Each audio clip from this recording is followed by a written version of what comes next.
أعوذ بالله من الشيطان الرجيم. بسم الله الرحمن الرحيم. ومن الناس من يعجبك قوله في الحياة الدنيا ويشهد الله على ما في قلبه وهو ألد الخصام. صدق الله العظيم. سورة البقرة آیت نمبر 204. محترم ناظرین، الله جل شانه په دې آیت مبارک کې فرمایي ومن الناس من يعجبك قوله في الحياة الدنيا، او د خلقنا یو کس هغه هم دی چې دنیاوي زندګۍ باره کې دغه خبرې ستا ډېرې خوښېږي. ويشهد الله على ما في قلبه، او الله پاک ګواه جوړي هغه څه باندې چې څه د هغه په زړه کې دي. وهو لد الحسام، او حالان کې د ستا دشمنانو نه یو سخت دشمن دی ستا. مسلمانانو حاضرینو، په مدینه منوره کې یو کس راغی، د هغه نوم اخنس نوم یې و.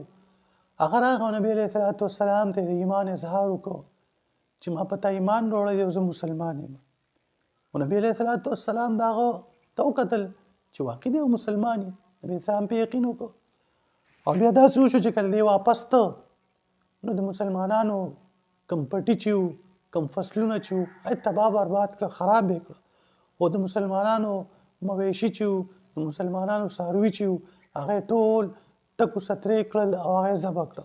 نو الله جل شانه په دې واقع د وجې نه دا آیت نازل کړو چې زما خوږ حبیبه، دا کم خلک چې راځي او تاسو ته قسمونه خوري، دا ګورې ستا دشمنان دي. الله جل شانه فرمایي ومن الناس من يعجبك قوله في الحياة الدنيا ويشهد الله على ما في قلبه وهو ألد الخصام.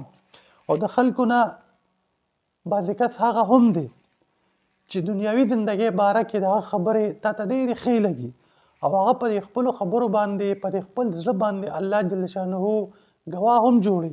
خو حالان کې دغه کس چې دی، دغه کس ته د ټول نه غټ دشمن دی او ستا سخت دشمن دی. مسلمانانو ناظرینو، دا نننی سبق و سورة البقره آیت نمبر 204.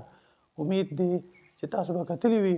زموږ دا ویډیوګانې څومره هم تاسو ګورئ، دا شیر کې چې یو بل مؤمن مسلمان ته د خیر رسي.